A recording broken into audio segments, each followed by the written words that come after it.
Welcome everyone to Crave This, Try That, where Brandy and I chat about whole food plant-based alternatives for staple dishes of the standard American diet. Whether it's scrambled eggs, cheesy pasta, or a hearty burger, there are ways to transform traditional meals into flavorful plant-based dishes. My name is Britt Vanderpool, and I am the Communications and Data Assistant at Plant-Powered Metro New York. Plant-Powered Metro New York empowers people to find better health and overcome chronic disease through whole food plant-based nutrition. We offer evidence-based education, resources, and support to create community and inspire change throughout the New York metropolitan area. Brandy Cochran serves as a culinary educator for Plant-Powered Metro New York and is the co-founder of Plant Candy, which shows communities and families simple ways to infuse more fruits, veggies, and whole grains into their lives. Her commitment to helping people not only eat better, but also enjoy it, challenges her to find ways to leverage flavor profiles and textures in natural foods that are familiar. Her personal mission is to help people take the guesswork out of eating simple, nutritious, and delicious food while having fun. Brandy is also passionate about protecting the environment. She's been featured in the New York Times, the New York Daily News, and other publications for her community beautification work. Without further ado, we'll get started. Please make use of the comments section to let us know what you want Brandy and I to talk about. So, Brandy, we've spoken about breakfast, lunch, dinner, and picnics, but I think we're missing one crucial part of the day when lots of us crave food, which is late at night. We might find ourselves craving something crunchy, sweet, and comforting, but those aren't always the foods that'll help us sleep well. So what do you recommend that we eat to satisfy late night cravings that our body will also love? I feel like plants, like if you're eating plants, if you're eating fruit, you're pretty good. And if you stick with like protein-based things. So those are the things that I like to kind of recommend and inspire when you encourage you to explore when you have a craving at night. So one of the things I really love to eat at night when I have a craving is chickpeas. Roasted chickpeas in particular, if you're talking about, I just really want a snack. So like I'm after, maybe you used to go for like potato chips, but an alternative to the potato chip is like the roasted chickpea. And you can do so many things with the roasted chickpea. So just like how potato chips have different flavors, there's like a barbecue flavor, there's a salt and vinegar flavor, there's a onion and garlic flavor. You can do the exact same thing to chickpeas. And yeah, so that's definitely something that I always kind of go to if I'm craving savory at night. Got it. How do you make them really crunchy? So you take them out of it depends. I'm going to tell you. There's I'm really being anal and I want them to be super crunchy approach. This is how you do that one. That's what we want late at night. So totally, something really laborious, right? Yeah. So you take the chickpeas and you dry them. And if you've ever made chickpeas, you notice there's like an outer skin on those chickpeas. If you peel that skin off, you're going to actually end up with a crunchier end product. Now it's a little bit of work. It's actually a lot of work, but depending on how invested you are in this super crunchy outcome, peeling the skin off of the chickpeas, drying them with like a towel, but when I say dry them enough that you can still, if you're going to season them, that flavoring can kind of stick to them, and then put them in the oven at a high heat. I would say somewhere around at least 375, 400, depending on your oven, because I like when the outside is crunchy, but there's still a bit of a soft bite right in the center, so it's not like hard all the way through. So that's how you really do it. Now, if you're like, Brandy, I'm totally not sitting around here taking skin off of chickpeas. That sounds absolutely insane. I understand. I rarely peel skin off of my chickpeas too, unless I'm like doing it for like an event or something like that. So you can literally just dry them with just like a towel, and get them as dry as possible. Yet again, with still enough moisture to allow the seasoning that you're going to put on it to stick to it. Put them in the oven. And even if you don't go through the hassle of pulling off the skin, you're going to end up with something really tasty at the end. Wonderful. Is there anything that you put with them, like any pairings that you recommend? Just generally speaking, I like if I do chickpeas, for some reason I really like them with cucumbers. It's something about, I don't know, like that fresh kind of cooling crunch with the chickpeas. They go really well together. And I like cucumbers. So like for me it's a really fun, like it's crunchy but it's also kind of like oddly comforting. I don't even know how else to say it. It's something about a cucumber that just is really like, just feels comfortable to me. All right. What if we want something sweet at night? What do you recommend? So I have a few go-to sweet things. A few. So if we want to, like, again, it depends on how much work you want to put into this excursion, right? So a banana split is something that I really think is really cool, right? So you literally take a banana, you cut it in half, you drizzle it with some vanilla, like some vanilla extract and some cinnamon, and you let it like kind of sit. If you prepare for this, you have some frozen bananas in the freezer, and you take those and you put them into your blender and you make your good old nice cream, which is banana based. I personally don't like the flavor of bananas at all, but I love the creaminess. I love the sweetness, natural sweetness from them.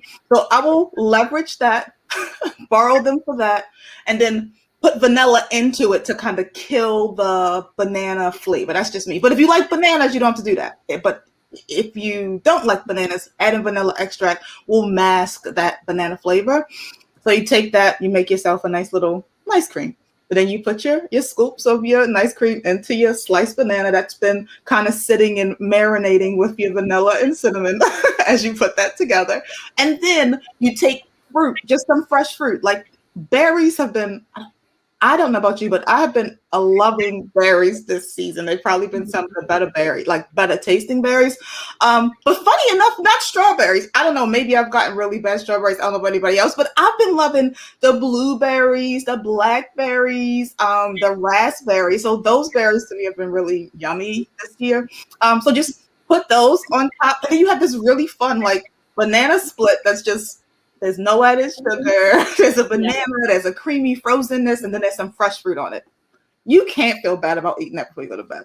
I know. That sounds amazing. So now we have something crunchy. We have something sweet. Anything else come to mind? Yeah. So frozen grapes, like it's something that people don't think about, but funny enough, frozen grapes got on my radar back in the day. Then I'm totally going to be showing my age. Richard Simmons. I don't know if anybody remembers who Richard Simmons is, but he's this guy who used to do like these dancing to the oldies workouts. And I know part of the diet plan was frozen grapes. And I don't know if it was a teacher, if it was I don't know exactly how I found out about these frozen grapes, but that was part of the plan.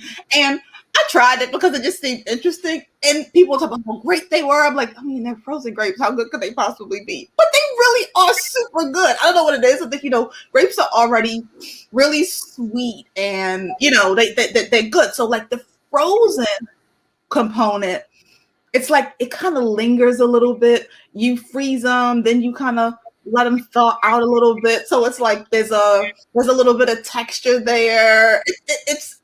It's yummy. Frozen grapes, random. And I've never tried this one, but I heard about people taking cherries, like frozen cherries, which have been also absolutely incredible this season. If you have not gotten any cherries this year, like, I mean, I might need to get a job with like the Cherry Association of America or something, because I've been pushing cherries like crazy.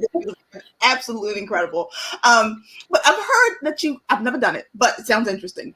You freeze them and you take them out of the freezer, and then you douse them with a little bit of coconut milk, like from the can. So like, it has a little more fat in it. And because of that, it freezes a little bit. So it ends up having like this coconut milk kind of crust in a way, like a coating on these cherries. And allegedly they taste amazing, which I'm not surprised. But if you want to get ambitious, totally give that one a try. And I'd love to hear what you think about it.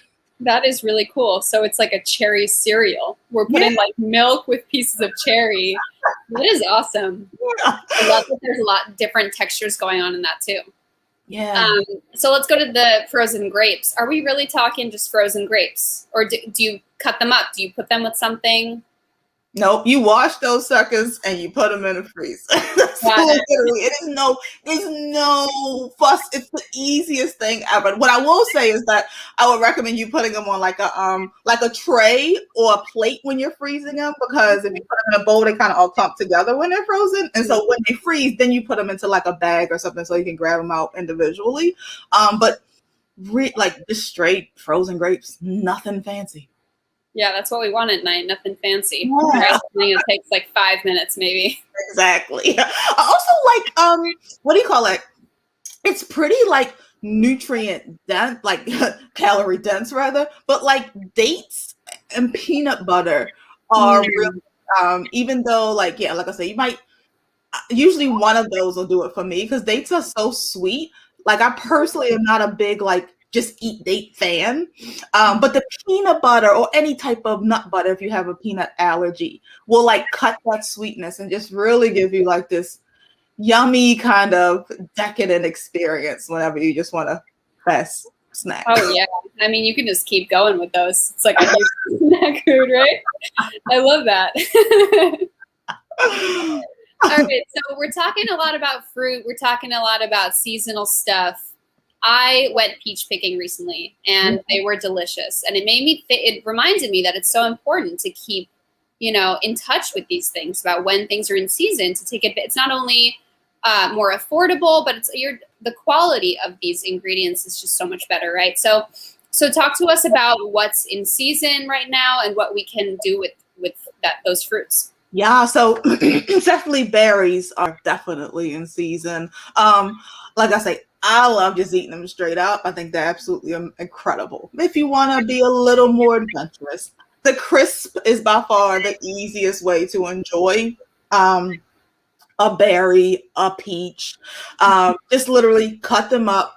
The cool thing about like fruit in season is that it's naturally sweet, so you don't have to add that much sweetener to it. So if you're like super like plant-based, where you go, I don't want to do any added sugar, throwing in a date, throwing in a raisin is going to help you to add that without any added sugar. If you're a little more loose with your approach, you could throw a little bit of maple syrup in, but you don't need that much because you're really going to get that sweetness from the fruit. Also, cinnamon plays an amazing role in activating the sugar on your tongue. So you can put cinnamon in something to make it taste sweeter than it really is, which is also really helpful when you're trying to cut back sugar and really capitalize off of the flavor and sweetness of these naturally sweet fruits that are in season. Yeah. Vanilla too. I mean, vanilla costs like you probably got to sell a kidney these days to get vanilla extract because it's so freaking expensive. It's so expensive right now, but it's worth it. And you don't have to use that much if you get vanilla extract, a couple of drops of it, you're good to go. So I always say that's your base when you're building, like when you're trying to add any type of like really enhance the flavor and take your fruit to like the next level, right? You add some vanilla, you add some cinnamon, and if you're talking about sugar, maybe a little maple. If you're not going to do maple, you can do like a date or a raisin. Then it's the topping. Like if you want something, like I say, a crisp. A crisp is really easy because you literally just take like oatmeal and the exact same thing. When I say the exact same thing, the cinnamon again, you repeat that. You repeat the vanilla. You might throw in some nutmeg. You might throw in some ginger. You might even throw a little zest of a lime or a lemon in there to just give it a little extra, And if you're like, oh well, usually I put butter in it to kind of get it to go together. What you can replace that with is Aquafaba. Aquafaba, our good old juice of the chickpea. We just mix that in to give it some moisture. Or if you don't have any Aquafaba or you don't feel like opening a can of chickpeas to harvest the Aquafaba from the can. I love us in the You could just go with a little bit of plant-based milk. So any type, whatever plant-based milk, because there's enough fat in that milk to be able to like build that little bit of like crusty, crumbly thing that we're after. Put that into the oven or put it into the toaster oven if you don't want to cut the oven on because it's so hot, and you're totally like good to go. Yeah. So not everyone may know what Aquafaba is. So talk to us about that. Where can we get it? What can we do with it? Yeah. So Aquafaba is the juice of chickpeas. And some people say that it's the juice of any bean. It was branded and trademarked, funny enough, from the juice that came from chickpeas or any white bean. I would traditionally not want to take the juice from a black bean because it just might throw things off. But it acts as an egg white in the plant-based space. So anywhere that you are needing some type of egg white, Aquafaba can be that replacement. Now, I'm not saying that you can make like scrambled Aquafaba, like that's not going to work. We're talking about putting egg whites and say like into a cake, or putting it into like if you're looking for like an egg wash to finish off of like the top of a pie crust. If you are after, you can literally make meringue, like literally like meringues with Aquafaba. So it's pretty interesting how that works. And the thing that really gets it to peak as what we're looking for from egg whites is a little bit of cream of tartar. So a little bit of cream of tartar and the whipping, and then you end up with that nice fluffy egg white peak. So that is Aquafaba. Amazing. That's genius. We have a question from someone about nutritional yeast. Okay. That seems to be the most favorite substitution for cheese. And this person is not a huge fan. So is there anything else you could recommend for cheese substitution? Yeah, so I too agree with the not a fan of nutritional yeast as a cheese substitute. Now, on its own, I will say nutritional yeast on its own. I know people who go, oh, I just put nutritional yeast on my popcorn and it's like cheese popcorn. No, that hasn't been my experience with nutritional yeast. What has been my experience with nutritional yeast is it adds that cheesy note, so to say, to a blend of ingredients that attempt to mimic cheese. So I've been successful at, say, mixing nutritional yeast with a like a little hemp seed and maybe a little bit of like sea salt, and that tastes to me closer to cheese than just nutritional yeast on its own. So what I would say, and also like cashews, I've taken like some cashews, a little bit of nutritional yeast, a little bit of, it's like there's this, I always say when you're building flavor, you have to remember that foods are really complex. There's not just like, you know, you can't take nutritional yeast and say it's cheese, because cheese in itself has so many different layers of flavor. I was just watching, I'm going on a tangent, but we're going to circle back. I was watching this series on Netflix called Explained. And it was called The Future of Meat. There was an episode called The Future of Meat. And they were interviewing the people from, I think it was the Impossible Burger people. And they would talk, the CEO of Impossible Burger. And he was talking about how, you know, when they were trying to figure out how to create a meat substitute that was interesting for a person who, say, hadn't committed to like a plant-based lifestyle, they took a piece of meat, they connected a person to like a, I don't know, a machine where they could smell everything, and they had them describe the things that they smelled and the flavors that they tasted through this. And the things that came through were like burnt matches, rubber from tires, dirty diapers. There was maple syrup in there, but like that was probably like the only food that kind of came in it. So when we're thinking about like building flavors, it's not necessarily like something that's logical that kind of makes that up. So sometimes when someone says use nutritional yeast to replace cheese,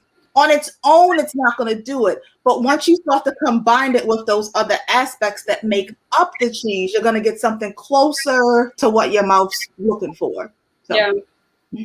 Yeah, nutritional yeast has a really strong taste. So are you saying that the flax kind of takes away from that really potent, you know? Yeah, and I think it gives us the dimensions. Like foods aren't one note, right? Like I always say, when I bite into a really ripe pineapple, I taste sweet. I also taste vanilla. I also taste like vanilla is definitely the thing that really shows up for me a lot in that one. When I taste oddly enough, when I taste apple, I don't necessarily like certain apples. I taste the note of banana, like, and it does. It's very interesting. Like, and most people are like, "What are you talking about?" Yeah, that's cool. But if you eat food and you really focus on like mindfully bite it and think about like all of the other things that you taste within it, there's so much more in it that makes up that association that we have with it. And so I think when we take nutritional yeast and we add in, say, like that nut, that little bit of salt, I always say, especially if you're making a cheese sauce, you got to get the stank in there, because remember, like, it's molded milk, so you got to get stank. So I'm going to throw in a little bit of lemon, a little bit of what do you call it, like apple cider vinegar, but something that gives it that little that little acid stinkiness, to really get our mouth to go, oh yeah, that's what I'm looking for. Yeah. Wow. Okay, thanks for that. Yeah. So speaking about cheese, let's talk about a Caprese sandwich. How can we recreate that but make it whole food plant-based? So I would probably, well, Caprese, the first thing that comes to mind is tofu, because we're talking about tomato, mozzarella, and tomato, mozzarella, basil. That's the basis of this particular sandwich. So we're talking about just something that we're just like, I'm not going to go through the hassle of making homemade mozzarella plant-based, which is work. Like, it can be done. Yeah. Tapioca starch and, this whole process. Totally do it. Like, I'm totally not doing that. I would do a piece of tofu, and I will go with a firm tofu, because the mozzarella that tends to be on Caprese has like a bite to it, so you don't want to use like a soft one. You want to use a harder one. I would also dry it out and probably marinate it in, a little bit of nutritional yeast, a little bit of some type of acid, be it like lemon or apple cider vinegar. Yeah. A little bit of miso. I feel like miso would be a nice thing to kind of do with it, to kind of give it like a kind of cheese kind of flavor, and then you get the texture from it. It's dried out. Put it on a sandwich. That would be my go-to for like a Caprese substitute. Yeah, amazing. I mean, the rest we can work with, right? The tomatoes, basil, and bread. So yeah, that's easy. Yeah. All right. Yeah. And depending on how, I sometimes just take cucumbers, because I don't feel like I'm a chef, but I don't feel like working that hard all the time. So sometimes I'm just like, guess what? The easiest thing here is a cucumber. So I'll take a cucumber and instead of cutting it like in slices, just kind of like cut it long ways, a little thicker, and then smear like some miso or something on it, just to kind of give me that like kind of bite, sprinkle a little bit of salt and nutritional yeast on it. And then it's just about that bite, and you just go, oh, it's not exactly what you're after, but your mouth is cool with it. Yeah. Awesome. So I'm sure we've all seen a soggy roasted veggie sandwich. How can we not make that happen moving forward?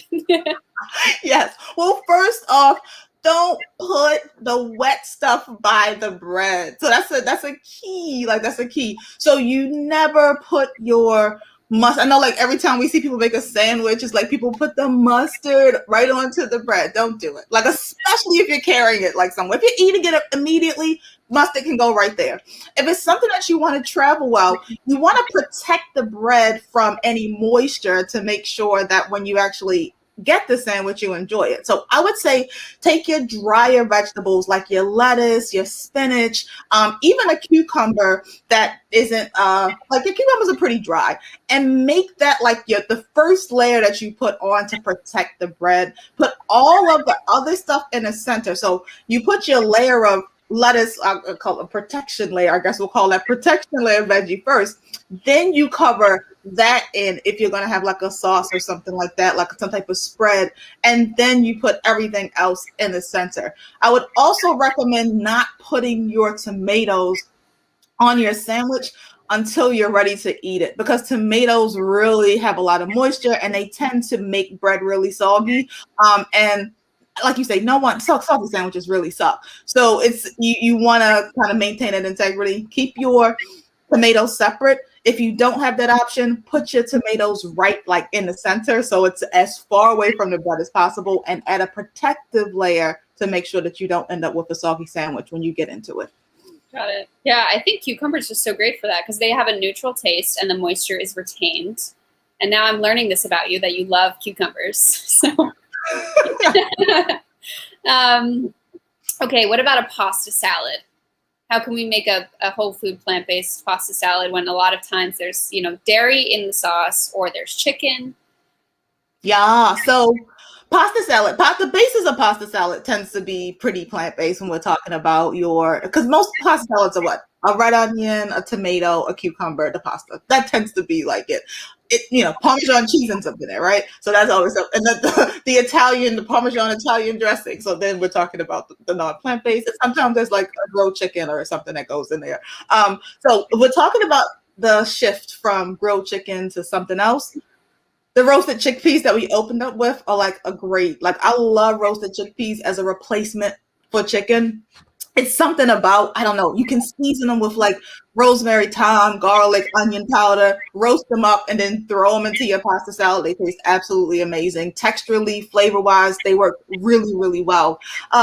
As far as sauce is concerned, like a dressing, vinegars and tahini, lemon, because tahini has that creaminess that Italian dressing gets from the emulsification from like the vinegar and the oil, and so you put that in. It also has like a cheesiness to it as well. Like tahini has that like a little weird that stank that we're after, like it's a note of that in it. So if you like mix that in with a little bit of lemon, funny enough, it kind of curdles up a little bit, and especially if you happen to be very conscious and you pour the oil off. So like tahini is the seed, is a paste from sesame seed. So anytime you're using a seed or a nut, there's oil that naturally exists in those things, and they're going to separate. So what I do, I pour, anytime like I have peanut butter or any type of nut seeds, I pour the oil off. And that causes the item to be a little drier. But when we're talking about creating like a cheese-like or like a substitute for, it actually works out in our favor. So you're taking that tahini with a little bit of a little water, a little lemon juice, a little vinegar, and making like a dressing to put onto the salad. It comes out very tasty. Like I recently went to a barbecue, it was a picnic, and did something similar, and nobody complained. And the beauty of it is that it didn't go bad because there was no dairy in it, and it was like day, right? Exactly. It's arguably better than any other pasta salad. Yeah. All right. Somebody asked about ice cream. What can we do about that? The frozen banana is really the way to go when we're talking about ice cream. It's really easy. And like myself, who doesn't like banana, I just mask the flavor with cocoa powder if I'm after chocolate, or vanilla extract if I'm after the vanilla flavor. Also, frozen fruit, like ice cream is one thing, but sorbet, like if you take a frozen mango or frozen berries and then put them into the blender, they really come out to this really yummy like frozen treat. A frozen pineapple and coconut milk is absolutely incredible. So that's another thing that's really tasty. So we got cherries with coconut milk and pineapple with coconut milk. Like we could do peaches. I can see that being really good too. Yeah, I think so. Maybe even a mango, I think, could be really good. Maybe even a mango. Yeah. Yeah, I made an ice cream recently, and this is a tip for everyone. I put too much almond milk and it became a smoothie. So only add a little bit. Be very careful with that. Yeah. Do you add ice cubes in your ice cream, or that doesn't go in the blender? Yeah, just freeze the banana and use great point, as little moisture as possible. Yeah. Awesome. And so you mentioned before there's an option to not freeze the bananas before, when you were talking about late night snacks. What's the texture difference between an ice cream with frozen bananas and if we just forgot to put them in the freezer the other day? It's kind of like, that's a good question. It's kind of like a smoothie bowl more than ice cream. So that's probably if you just take a banana like off the counter, most people keep them on the counter, and you do it, it reminds you more of a smoothie bowl. So it's kind of flat versus like how that creaminess factor that the frozen banana gives you. Yeah. All right. So we are at the top of the hour. It's 8:30. Thanks so much, Brandy. This is the last. We've had 3 Crave This, Try That events with the 2 of us, and they've been great. We hope to continue them in the future, so stay tuned on that. And Brandy, I hope you have a great evening. Thanks for joining us. Same. Thanks so much for having me back. Later. All right. Thank you, everyone, for attending Crave This, Try That. I hope Brandy made you feel excited about cooking and taking control of your own health by developing a deeper connection with what we're putting in our bodies. Check out our Facebook event page or our website at www.plantpoweredmetronewyork.org/events for upcoming events, and visit ppmnyinyourkitchen.org for our fantastic recipe app featuring community-generated, whole food, plant-based recipes. Thank you once again, and we look forward to seeing you soon.